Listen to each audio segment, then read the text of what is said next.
You sure? Okay. Assalamu alaikum wa rahmatullahi wa barakatuh. أعوذ بالله من الشيطان الرجيم. قالت فذلكن الذي لمتنني فيه ولقد راودته عن نفسه فاستعصم ولئن لم يفعل ما آمره ليسجنن وليكون من الصاغرين. رب اشرح لي صدري ويسر لي أمري واحلل عقدة من لساني يفقه قولي فالحمد لله والصلاة والسلام على رسول الله وعلى آله وصحبه أجمعين. Amma ba'd, everyone, assalamu alaikum wa rahmatullahi ta'ala wa barakatuh. Today I try to cover some lessons from ayah number 32 of Surah Yusuf, and just to catch everybody up, those of you that have been following along from the beginning, we're at the point now where the women have made this scene around Yusuf alayhi salam. He's highly uncomfortable and they're calling him a gracious angel, and I talked about what that implies last time. And it is at this point that the wife of the minister, whose name has not been mentioned in the Quran, gets emboldened.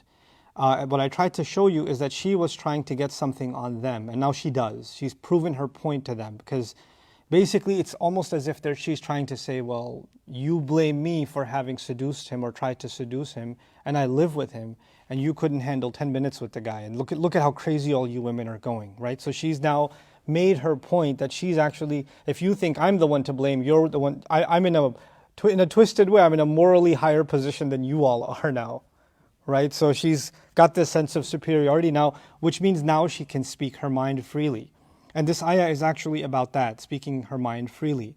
As if now that, I have something, you had dirt on me, now I have dirt on you, which means we have a gentleman's agreement, or in this case a lady's agreement, and therefore we can speak freely now. We don't have to hide behind pretense, we don't have to say things that we think may be used against us outside. Now everybody can speak without a filter, right? So she's now going to speak unfiltered what she thinks and what's, what she feels and what she wants.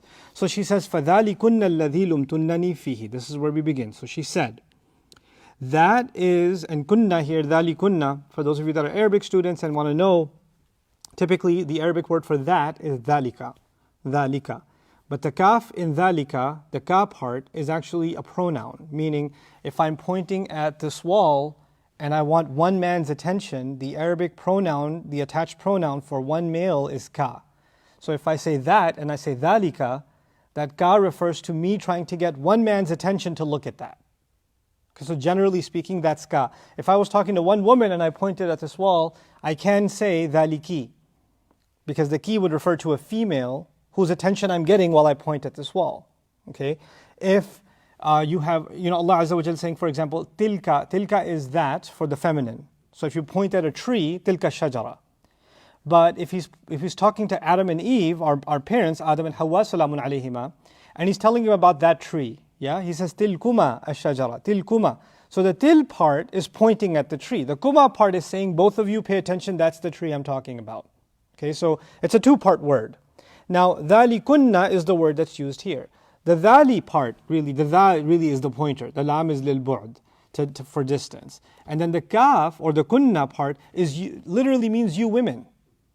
So it's that, comma, ladies, exclamation mark.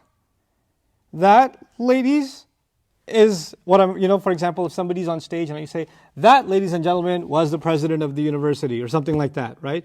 The sentence is, that was the president. But you stop that and you address the audience to whom you were saying that to, you throw them in and then you go on. That's kind of embedded in Arabic language. So you have here, dhalikunna as a standard thing, that, ladies.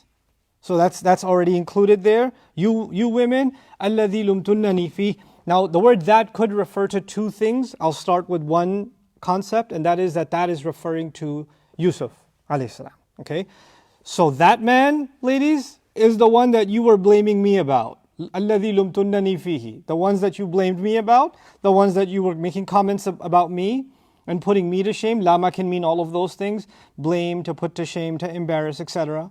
Right? So the ones you were casting blame on me about was him, by the way. So they are now put on the spot. Now, the benefit of saying it like that is, oh, so you were blaming me, but look at you. That's the same one, by the way. So ذَلِكَ الَّذِي لُمْتُنَّنِي فِيهِ.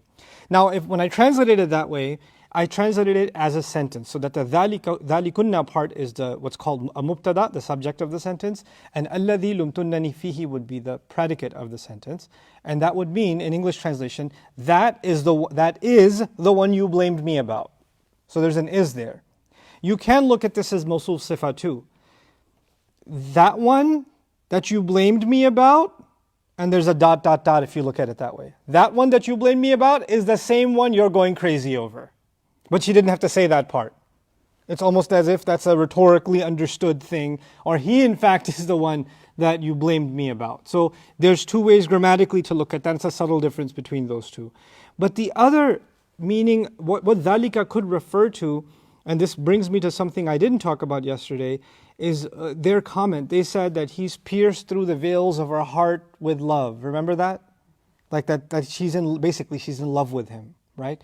And in a previous session I talked to you, when we addressed this when we talked about Yusuf alayhi salam and his brothers, that they think, they have a very twisted definition of love. They have a very twisted, corrupted definition of love. And that's a different, corruption, contamination of the actual definition of love. And these women in this environment, they have their own twisted definition of love. Now, generally speaking, people use the word love very casually, very openly, right? So we can say something like, man, I love those new sneakers, or I love this movie, or I love that match, or I love this or love that. So we can use the word hub in very generic terms too. And I do believe that they're throwing it out in that way, okay? But it also gives us an insight into how these sacred notions, like, وَجَعَلَ بَيْنَكُمْ مَوَدَّةً وَرَحْمَةً, Allah says between spouses, Allah put love, intense love. Right? And now they've got a different, infatuation, or being attracted to someone, or wanting to possess someone is their concept of love, right? Or it's just purely physical in nature, that's love. And their definition of love has no consideration for the well-being, or the dignity, or the spiritual integrity of the one that they love. Because what you love is just a thing to use for yourself. So love in these, so far, the theme that ties wherever love has come up is it's seen by certain people as something that makes them feel better, and it actually even is harmful to the one that they love. So Yusuf's brothers, they love apparently their dad, and they want his love, but that love is making them do twisted things. And it has nothing to do with something better for their dad. It's really about them feeling better about themselves. The same way with her, even if you do consider this some twisted form of love, genuine love makes you want to be good to the one that you are loving. If I love my child, I want the best for them. If I love my parents, I want the best for them. If I love my spouse, I want to honor my spouse. I want to protect my spouse. I want to take care of my spouse. I want to be loving to my spouse. All of those things, because part of my love isn't just what makes me feel good. Actually, if you genuinely love someone, you feel good when they feel good. You feel good when they're happy. That's what makes you happy. But that's not the kind of love they're talking about, right? So they have their own, and why am I going into this tangent discussion about love? Because the dhalika could, in a sense, refer to that twisted love that they refer to. That love that you blame me about, well, what is this that I see among you? Y'all fall in love with him too, didn't you?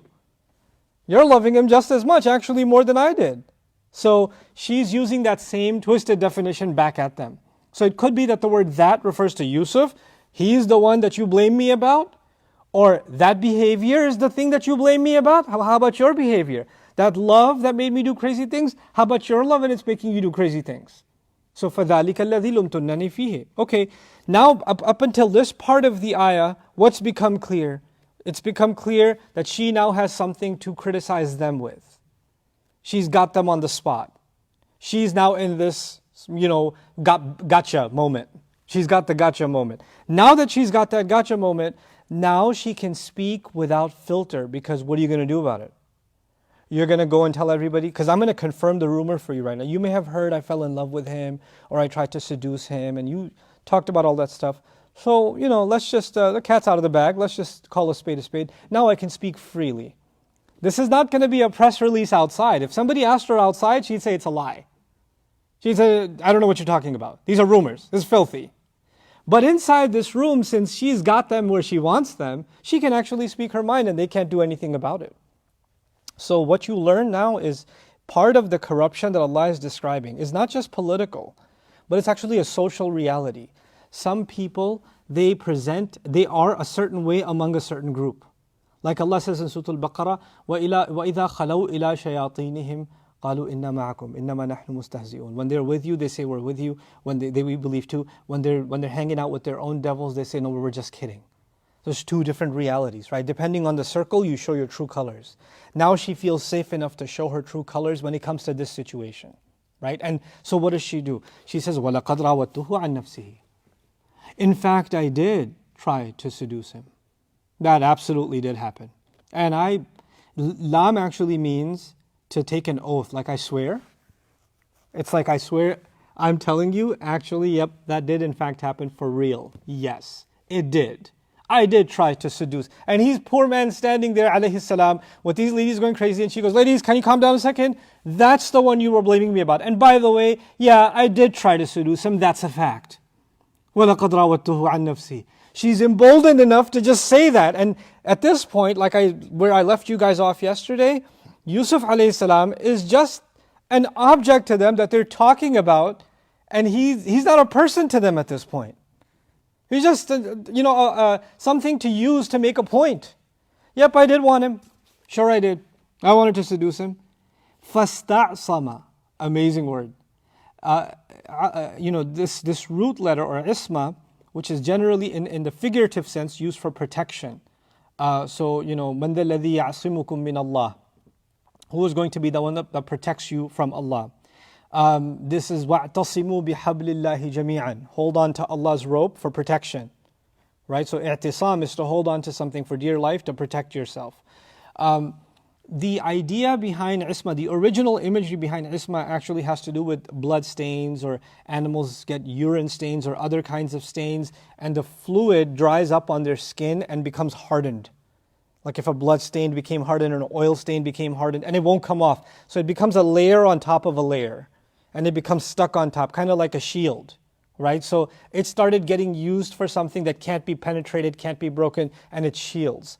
So from it came the idea of something that prevents attack from happening and shields. So that's the idea, the figurative idea of protection from isma actually comes from that. Okay, so now she's saying فَاسْتَعْصَمَ. So the istif'al pattern here is for mubalagha. He held on for dear life. He stood his ground. He just held on and shielded himself. I'tisam actually means to hold on and stay in place. Right? So she says, I tried to seduce him, but he held his ground. He held his ground. This is actually pretty profound. This is her words, right? That he held his ground and he protected himself. This is her, from her, even her corrupt mind, she understands what he was doing, protecting himself. Even in the heart of hearts, when she spoke the truth, she didn't come up with some other story of, well, he wasn't interested, or he was interested, but you guys don't really know what he was about. He doesn't have to make an alibi and explain anything. She's going to come right out and say, just like he's protecting himself from all of you right now, and he's not interested, and you're calling him not even a regular guy, he's an angel. Well, guess what? He held on and protected himself from me. That's what he did too. But the idea of holding your ground, I think the English expression can also be digging in your heels. Like you stand your ground, right? You don't budge from your position. You hold on tight. Ironically, if you look at in the scene, he didn't physically hold his ground. He ran, right? He fled the scene. And her description is, he held on tight. He held on tight. She doesn't mean literally he held on tight. She means figuratively, he held on tight to his faith. He held on tight to his morals, his principles. He held on tight to his self-control. But physically speaking, did he hold on tight or did he run? He ran. And this is a kind of a contradiction in words, right? So instead of her even saying, and Allah recording, he ran off, he's basically describing he held on tight. Now, why is that important? Because perhaps a lesson in this for all of us is that when you find yourself in a situation that can compromise your integrity, then don't be self-righteous and think to yourself, I should stay here and hold on tight. I have Iman strong enough that I can handle it. No, sometimes running for your life away from that situation is holding on tight. So you would think that you're doing the brave thing by staying in the fitna situation. No, you're doing the brave thing by running. That's holding your ground. So what looks to the world like fleeing is being described as holding your ground. And that's actually one of the ways in which the Quran, through the words of people, they don't even realize it, like this foreshadowing, right? Through the words of people that recorded in the Quran, Allah teaches us some pretty interesting realities. And one of them is the spiritual way of looking at something can be the opposite of what the physical eyes see. The physical eyes see someone running, and from a spiritual point of view, his running is actually him holding his ground. And that happens when it comes to matters of deen, not just in this situation, in many walks of life. Here you are walking away from something and people are saying, what are you, scared? What, you can't handle it? What, are you just going to walk away? And people are like putting you in a position where there are other reasons why it looks like you're being cowardly or you're not standing your ground. And you know that you're taking the stance that you're taking, or you're leaving the scene, or you're walking away from it because you are holding on to your deen. They can't understand that because they don't see the world in that light. They only see it in a social sense. They'll say, get real, be realistic, be practical. Because in their mind, being practical means please people. Or please yourself. In their mind, being practical has nothing to do with pleasing Allah. Everybody else is part of their equation. Allah is not part of the equation. Allah is not part of the equation. The other remarkable thing here, before I go to even the more drastic things that she says, is that, Yusuf alayhi salam was alone, and the first fear he had was Allah's judgment. First, Allah's protection from this. Then Allah has been good to me, how can I be disloyal to Him? He's concerned about the judgment of Allah Azza wa Jal, and then Burhana Rabbi. So the reference to Allah is like 3 times over. Ma'adallah, innahu Rabbi ahsana mathwaya, lawla arra'a burhana Rabbihi. 3 times over, there's a reference to Allah, Allah, Allah in that situation, in that private situation. So his primary concern is, how will Allah see me in this state? What does Allah want from me in this state? That's the Yusuf point of view. The minister's wife, when nobody else was there, all she could worry about was her desire. That's all that she saw. Those words didn't matter, the plea didn't matter, Yusuf's dignity, nothing else mattered. She was her own God at that point. All she worshipped was her own desire. She's only going to submit to that. When the minister's wife when the husband caught her at the door, now there's still not fear of Allah, now it's fear of who? Fear of people. Fear of the husband's judgment, fear of reputation. If there is fear, it's fear of everything else except who? Except Allah. Now, out of fear, to get over that anxiety and that fear of people, she sets up this entire scene. Now she's incriminated those people. Now those women that could have destroyed her marriage or destroyed his political career, all of them have been silenced. So now the fear of people is gone again. Yeah? So what I'm trying to say is, when she was inside that room, there was no fear of people. If anything, there should have been fear of Allah, but that wasn't there. When she got caught outside, there was now fear of people. But now that she's put those people in a corner, again there is no fear of people. The fear of people is gone. Well, if the fear of people is gone, you should still have fear of who? You should still have fear of Allah. But notice, now that the fear of people is gone, she says about him, he protected himself even though nobody was watching. I tried to seduce him and he held his ground in this state, and even before, he's the same. He just tries to protect himself. In other words, he doesn't care about what people think. He doesn't even care about what his owners think, what his employers think, what the authorities, he doesn't care. He just only cares about whether he's protecting himself by not violating Allah's command. That's it. That's all he cares about. That's all he's concerned with. But I'm not like that. Now I don't have fear of people anymore. She no longer has fear of people. She can speak her mind. So what is she going to say? Look at her. لَإِن لَمْ يَفْعَلْ مَا آمُرُهُ. And if he doesn't do whatever I tell him to, if he doesn't do whatever I tell him to, لَيُسْجَنَنَّ. He will I swear to it, and I'm telling you, he will be thrown in jail for sure. وَلَا يَكُونًا مِنَ السَّاخِرِينَ. And absolutely he's going to join the ranks of those that are humiliated. He's going to be among the humiliated. those that are made insignificant. These two things are going to happen if he doesn't do whatever I tell him to do. Who's the ultimate authority now again? She is. There is no one above her. And if you don't obey her, then there's adhabun alim. Then there's punishment. You know, the idea that there's someone worthy of obedience, and if you don't do what I say, there shall be punishment. What does that sound like? What does that sound like? That sounds like someone taking a position where they want to have someone submit to them, isn't it? And the only one worthy for us to submit to is Allah Azza wa Jal. You see, أَرَأَيْتَ مَنِ اتَّخَذَ إِلَهَهُ هَوَاهُ. Have you seen someone who takes their desires and turns them into their God? Her need is to actually, in the sense of obedience, at this point it seems, her need is to be worshipped. Her fear of people is gone. And there's the gathering of women right there.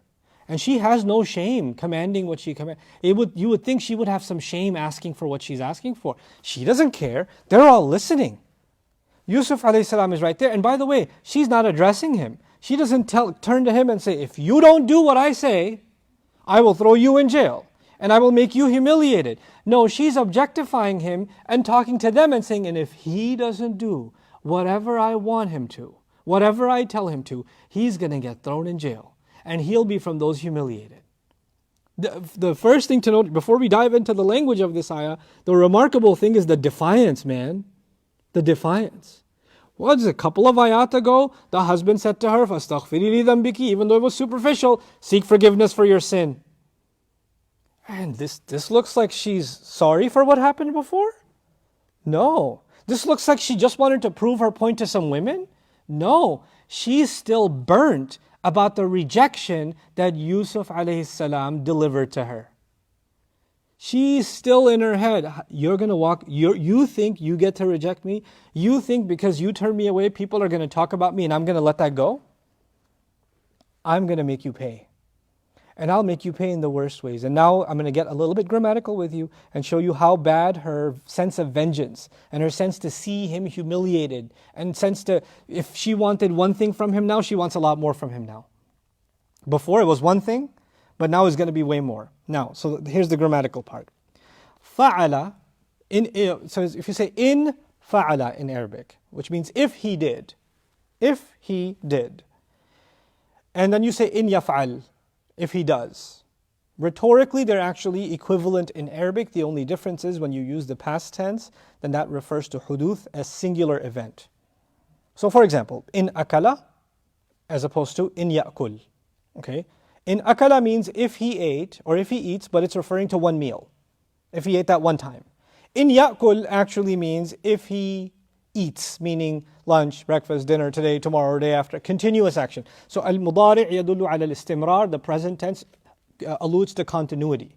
While the past tense alludes to something like a singular event. I'll give you an example of that in the Quran, even without the in, without the conditional.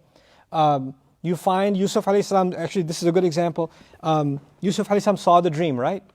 And he saw the dream that 11 stars, the sun and the moon. You remember from the beginning?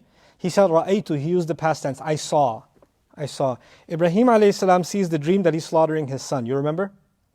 That dream, Allah says, when He describes this dream to his son, Inni ara fil manami, anni ara fil manami. Ara. I see. He doesn't say I saw, he says, I see. So Yusuf alayhi salam sees a dream, but he says, I saw. And Ibrahim alayhi salam sees a dream, but he says, I see. Now why is that? Well, because he sees it continuously. He didn't see it one time, he kept seeing it. So the continuity of it is captured inside the present tense. A really interesting case of this, I believe it's, don't quote me on this, either in Surah or Ma'idah, is one of them two. I think it's Ma'idah, but I could be completely wrong. I'll double check. So Allah talks about killing, and the laws behind killing. And there are two kinds of deaths, wrongful deaths. There is, accidental. You accidentally killed somebody, right? So you invited somebody over to your apartment and you live on the 30th floor and you're having a barbecue in the balcony and you're like, hey, I haven't seen you in a while. And you pat them on the back and, ooh, that was accidental. Yeah, you didn't mean to kill them, but that happened. So, وَمَنْ قَتَلَ مُؤْمِنًا خَطَأً, whoever killed a believer by mistake. The qatala is past tense, yeah? But then, if 2 weeks later, another one of your friends, ooh, off the balcony, then the cops are going to be like, you got a pat your friends on the balcony problem. I don't think then they'll start questioning whether the first one was also a what? A mistake. So they'll start an investigation or reinvestigate the previous scene, right? So Allah says, وَمَنْ يَقْتُلْ مُؤْمِنًا مُتَعَمِّدًا. Same ayat, He says, whoever kills a believer on purpose. So when it was by mistake, He said killed. And when it's on purpose, He says kills. Now, again, I'm illustrating the past and present difference. Killed would mean if something so heinous did happen, it can only happen once. By mistake, you can only kill somebody how many times? Once. But if you killed somebody on purpose, then there's a possibility you've done it before, and there's definitely a possibility you'll do it again, and that's captured in the present tense. So what I'm getting at, coming back to this, is the past tense can allude to something that happens a single time, and the present tense alludes to something that happens continuously. The lam yaf'al, illam yaf'al, as opposed to illa yaf'al. There's two. Actually, later, the ayah we're going to do tomorrow, inshallah, says, إِلَّا تَصْرِفْ عَنِّي كَيْدَهُنَّ. Not إِلَّمْ تَصْرِفْ. إِلَّا تَصْرِفْ. So, إِلَّمْ يَفْعَلْ in this ayah is actually past tense. So the language is pretty crafty in that sense. Why? Because she's saying, if he doesn't do the one thing, even if I ask him any one thing to do, now, the other subtlety, so that she's talking about one act, whatever act it may be. We're not going to spell that out. You can imagine it's that original act, but she's going beyond that, as you will see. You see that now for Arabic students, there's a concept in Arabic called al-a'id. So what we say is ma'amuruhu bihi. Ma'amuruhu bihi. And I'll get a little bit technical, but inshallah it'll make sense at the end. So when you say amara in Arabic to command, then there are two objects of the verb. Who do you command and what do you command them to do? Okay, so two objects of the verb, two details are added to that action. So if I say, I commanded you, or I instructed you, then you have to say, I instructed you to read. So now there are two objects. One object is you, and the other object is the reading, which comes after a ta, or two in English. In Arabic, it comes after a ba. So, amartuka, if I say to my son, amartuka bis salati, I instructed you to pray. Whatever I instructed you to comes after a ba. Okay? Now some scholars here said the amuruhu, the hu in amuruhu, the dhamir, is actually there because you don't sometimes need the ba. You can do it without the ba. So the translation then would be, if he doesn't do, even if it's referring to one act, if he wouldn't do whatever I command him, whatever I command, no him. The word him isn't there. Whatever I command. If he doesn't do whatever I command, that's their interpretation. Now, I would argue, and I discussed this with Shaykh Sahib from a Nahwi point of view, that there should be a bihi here expected. وَإِلَّمْ يَفْعَلْ مَا آمُرُهُ بِهِ مَا آمُرُهُ بِهِ. So the bihi would be whatever I command him to do. The to do part would be bihi. That's called a a'id because the word ma in ma amuru and the he in bihi are referring to the same thing. Okay? So ma, in Arabic you say ma qultuhu, what I said. But there's a ha in addition. So sometimes when Arabs learn English, they say what I said it. Right? Why do they add the it? Because in Arabic the a'id is normal. So they bring the a'id in English and they say what I said it. What I think it. So that's because that's a norm in Arabic. Now, when that additional pronoun is mentioned, and sometimes it is not mentioned, it does make a subtle difference. And this is something I learned from Ma'ani and Nahu in Dr. Fadl Salih Hassami Rai's book. I think it's a remarkable observation about the a'id.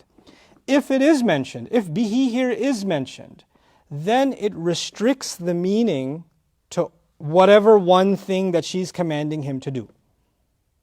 But if you want to open the scope of the act to whatever commands, it's not going to be one command, it's going to be a plethora of commands, and it can be related to her, related to one of these women, related to anything else. She wants to now, oh, you thought that this was bad that I asked you to do this one thing? Wait till I tell you to do what I tell you to do now. She's going to open it up and make it so much worse for him. And how much worse, even beyond words, is because the bihi isn't even there.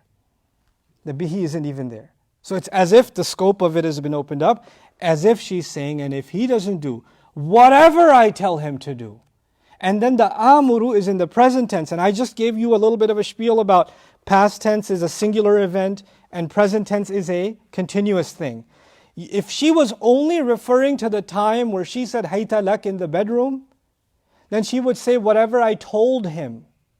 Whatever I told him. Because the instruction still stands. She's saying if he doesn't do whatever I command him, not commanded, whatever I command him to do.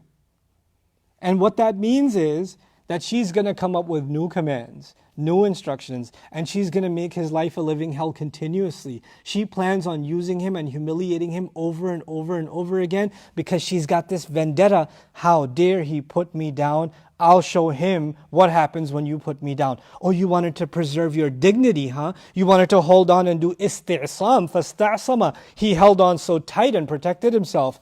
Okay, we'll see about your protection. Now we're learning something else. Allah says in the Quran, isbiru wa sabiru wa rabitu. Have sabr and compete in sabr. Compete against who? If you are persevering to do the right, the evil side will persevere to do the wrong. If they see you take one more step towards the right, they'll take 3 more steps towards the wrong and show you how much more committed to wrong they are. She didn't stop at one wrong. She's like, oh, you want to bring it? Let's bring it. She's rolled up her sleeves and she's like, I don't have fear of people anymore, so I can show my true colors. You just messed with the wrong woman. I'll give you a video game reference. Some of you can like astaghfirullah al-azim. Those of you who don't like video game references, you can completely just put it on mute and do dhikr while I explain this to you. When you have bosses in a video game, sometimes it looks like a regular boss, but as soon as you destroy him, kill him, he transforms into this monster. And you're like, where did that come from? He's like 5 times the size, his health bar is way bigger, and you're like, And that's exactly what this is. I know, that sounds crazy, but it's not that crazy. There are some people, you would think that they do something wrong, and they got caught in the act, and they would stop. No. That's just, you just got me started. I'm just getting started. Now they're going to show the real colors. And this entire scheme, part of it was to put them down, but a huge part of it seems, because the words she used for them are so little, that's what you blame me for. I'm done with y'all. But now my attention turned to my real target. Because as much as I blame you, who does she blame more? Him. I did it. I did try to seduce him. He did hold himself back. He did secure himself. Ista'sa, some mufassirun say in the tafsir of ista'sama. He tried his best to keep disobeying me. Is part of the implication of ista'sama. Whoa. He defied me. If he doesn't do whatever, and yaf'al also, I didn't even pay attention to yaf'al. Amila in Arabic is to do. Fa'ala is to do. But amila is to do something with thought. Amila is to do something ta'ammudan. But fi'l is something you don't even think about it, you do it. Like I'm breathing right now is a fi'l. She used the word yaf'al as if you better not even think about it and do what I tell you to do. I need absolute submission, and you don't question and you don't analyze and you don't stop and you don't hesitate. You better just do whatever I want. And if he doesn't do whatever I want him to, now we get to this next part. La yusjananna. Lam is for I swear. On my life. He is absolutely going to jail. Yes, yusjananna. There's a noon thaqila at the end. That noon shadda at the end. See, you say la yusjanu. That's the normal. La yusjanu. Actually, yusjanu on itself is normal. He will be thrown in jail. He will be jailed. Then you say la yusjanu. I swear to it, he'll be jailed. Then you say la yusjanan. I swear to it, he'll be jailed. I know the mics are getting a mess. And then there'll be la yusjananna. I swear to it, he will be jailed. There's 2 noons. And she's gone nuts. She's made up her mind. Those are the only 2 options for him now. And she's sworn by it. She is swearing by he's going to do this or he will be thrown in jail. And then she says, وَلَا يَكُونَ مِنَ الصَّاغِرِينَ. He'll be thrown in jail. And he will, I swear to it, again, the lam for qasam, the jawab al-qasam, he will absolutely be from those humiliated. He will join the ranks of the humiliated. Now, here, interestingly, the la yakunan is not la yakunanna, just like la yusjananna. So the first one was 2 noons, making it double the emphasis, noon thaqila. It's called noon thaqila, noon khafifa. So here, the expected verb, if you keep the continuity, would be la yusjananna wa la yakunanna min as-saghirin. Yeah? But there's a degree of emphasis lowered. So the first one was high intensity. The second one is intensity, but not as high. And if you want to count the degrees of intensity, the first one had 3 degrees of intensity, and the second word, he will be from the humiliated, has 2 degrees of intensity.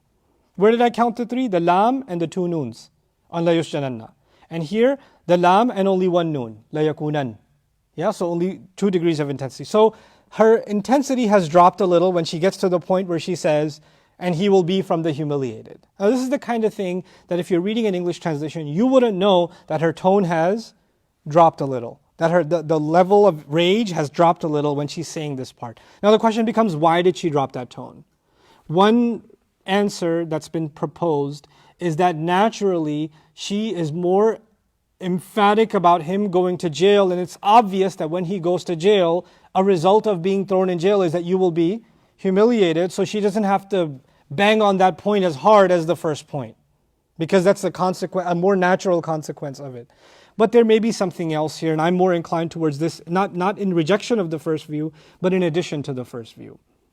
And that is that there are 2 things she sees that he will suffer from. 1, being thrown in jail. 2, being labeled someone humiliated. Yeah, 2 things.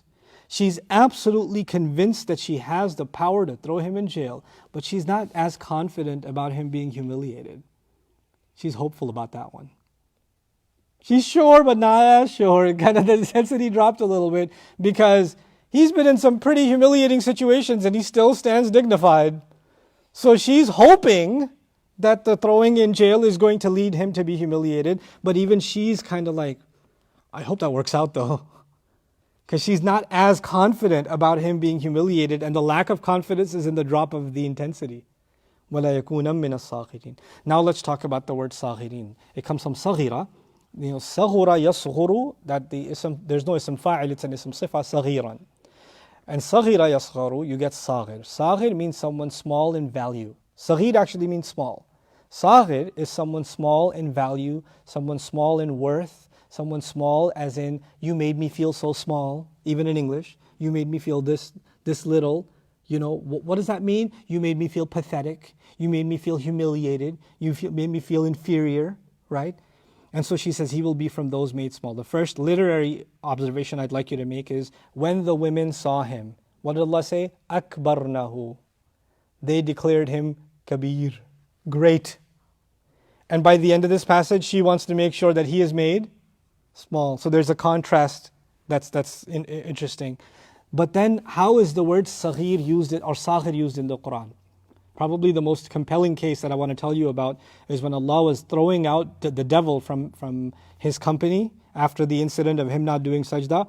Allah said, فَخْرُجْ إِنَّكَ مِنَ الصَّاغِرِينَ. Get out, you are from as-saghirin. You are from the humiliated. You are from the ones made small and pathetic. The ones that are made powerless. She says to him, he will absolutely be from those that are small in value. Why is she saying that though? She's saying that because she felt small by his rejection, and this is her revenge. As a matter of fact, jail, which she definitely knows she can pull off, is not her goal. Her goal is wanting to make him feel humiliated, because she felt humiliated. She felt that she was too small before his character, before him giving in to her. She wasn't powerful enough, beautiful enough, seductive enough, attractive enough for him to give up what he has. He didn't give it up. That made her feel what? Small. If I can't break you, then maybe jail will. Let's see if that humbles you and that makes you small and insignificant. لَا يَكُونًا مِنَ الصَّاغِرِينَ. This is her vengefulness. It's not that she wants justice. She wants him to feel some kind of suffering, and she knows the most valuable thing to him is his dignity. His dignity comes from his loyalty to Allah. That's where his dignity comes from. And she's saying, if I couldn't take that from you, maybe throwing you in jail will give you some kind of humiliation. But then again, she's wrong. Because you can throw him in jail. And in the eyes of the world, that's humiliating. In the eyes of the world, someone being thrown in jail, being handcuffed, being dragged into a cellar, being dragged into a dungeon, being thrown with a bunch of criminals, people saying you got convicted, etc. This is you being humiliated in the eyes of people. But Yusuf alayhi salam was never concerned about the eyes of people. That was you, lady. That wasn't him. You can't ever make him saghir. People's words cannot make him valueless. People's labels cannot make him valueless. Being in jail, and even if he was wrongly convicted, which he never was, but even if he was wrongly convicted of having committed whatever, he would still not be humiliated in the sight of Allah. Now we're learning, just like before I told you, they have their twisted definition of love, Allah has the right definition of love. The Quran gives you a way of looking at something that the world sees one way, you see it another way. You see it as running away, Quran sees it as holding on, and digging in your heels. The same way they see that as humiliation, and Allah knows that that is actually still Him holding on to His dignity. Which is what's going to help us understand His next words. People almost brush over His words, which are going to come tomorrow. Prison is more beloved to me. And they kind of almost criticize what He just said. Before we jump to criticizing the profound words of Yusuf alayhi salam, where he put more of a love for prison, before he said that, you have to understand the context in which all of this is being said. And maybe we're doing an injustice to the remarkable wisdom and the profound loyalty of Yusuf alayhi salam to Allah to be put in that situation and jumping the gun and saying he said something he shouldn't have said. I actually, even though I do respect that opinion, I highly disagree with that conclusion that Yusuf alayhi salam said something he shouldn't have said. Actually, it's a remarkable thing that he said. Given the context, it's a profound thing that he said. And inshallah ta'ala, we'll analyze what he said tomorrow. But as I leave you today, I want you to know that this is Allah Azza wa Jall's way of teaching us that there are people that may come in your life and mine, and I pray we don't become of them, whose obsession becomes to tear someone, to rip someone apart. Even though it will bring them no benefit.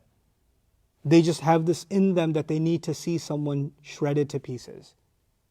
If that person was destroyed or not destroyed, it will not increase or decrease their rizq in any way. But they feel the need. Something in them will be satisfied that I felt bad and I made sure that I made them feel degraded or humiliated, and I want to do much worse to them than they ever did to me. That'll make me feel satisfied. This is actually this is how, like when Allah, the presence of Allah becomes completely absent in someone's mind and they almost act godlike. They're going to deliver divine punishments, if you will, to change somebody, to dictate somebody's fate, and to put the value on someone. I will make sure they're humiliated. This is actually a twisted way of thinking. It's a scary way of thinking, but it's a real thing. Allah mentioned this in the Quran for a real reason. So first you had love poisoned and it led to murder. And now it's love poisoned and it's leading to slander and humiliation. Attempt to slander and humiliate. So these toxic emotions, what they can lead a person to do, what they can justify to themselves, and then be proud of it. And then to gather their friends and say, this is what I'm going to do. And to be so defiant about it, this is a pretty scary position to be in, And so may Allah Azza wa Jal protect us from that kind of vengeful nature. May Allah Azza wa Jal protect all of our dignities. And may Allah Azza wa Jal give us a correct understanding of the Quran and take its light and bring it into our lives. Barakallahu li wa lakum fil Quran al-Hakim wa nafa'ani wa iyyakum bil ayati wa dhikr al-Hakim. Wassalamu alaikum wa rahmatullahi ta'ala wa barakatuh.